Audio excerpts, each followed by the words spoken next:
సినీ నటుడు ప్రకాష్ రాజ్కు సంబంధించి గత 2 రోజులుగా సోషల్ మీడియాలో వైరల్ అవుతున్నటువంటి విషయం ముఖ్యంగా రామాయణంని అవమానపరుస్తూ ఆయన చేసినటువంటి పదజాలం.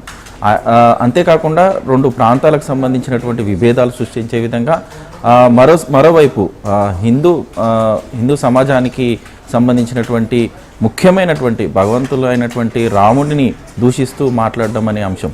ఈ 2 అంశాల విషయంలో ప్రకాష్ రాజ్ చేసినటువంటి వ్యాఖ్యలను పూర్తిగా ఖండిస్తూ ఇటు హిందూ సమాజానికి సంబంధించినటువంటి సంఘాలు కావచ్చు, మరోవైపు నార్త్ మరియు సౌత్కు సంబంధించినటువంటి ప్రాంతీయవాదాన్ని తీసుకొస్తున్న అనే అంశం పైన కూడా పెద్ద ఎత్తున దుమారం రేపుతుందని చెప్పుకోవచ్చు. ఎందుకంటే నటుడు ప్రకాష్ రాజ్ తాజాగా కేరళలో జరిగినటువంటి ఒక కార్యక్రమంలో పాల్గొన్నాడు.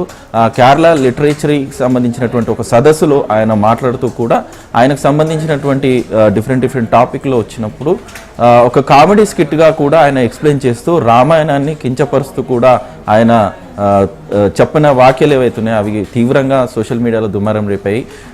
గత 20 రోజుల క్రితం ఈ కార్యక్రమం జరిగింది. ఆ తర్వాత ఈ కార్యక్రమం టెలికాస్ట్ అయిన తర్వాత ఈ వీడియోలు సోషల్ మీడియాలో వైరల్ అవడంతో పెద్ద ఎత్తున ఈ వివాదానికి దారితీసిందని చెప్పుకోవచ్చు. ముఖ్యంగా రాముడు లక్ష్మణుడు సీతను కూలీలుగా ఆయన ప్రస్తావించడమే కాకుండా ఆ నార్త్ నుంచి సౌత్కి రావడం, సౌత్లో ఉన్నటువంటి రావణుడు అక్కడ ఉన్నటువంటి వాళ్ళు అటవీ జాతికి సంబంధించిన వాళ్ళని చెప్పి సంబోధించడము, అంతేకాకుండా వాళ్ళు పండ్లు దొంగలించడానికి వచ్చినటువంటి అంశాలను కూడా ఆయన ప్రస్తావించడం జరిగింది. ఇలాంటి అంశాలన్నిటిని కూడా దాదాపుగా అటు హిందూ సమాజానికి సంబంధించినటువంటి హిందూ సంఘాలకు సంబంధించినటువంటి నాయకులు రాముణ్ణి ఇలా పిలవడం కానీ ఆ విధంగా సంబోధించడం అనే అంశాలపైన కూడా తీవ్రంగా మండిపడ్డారని చెప్పుకోవచ్చు.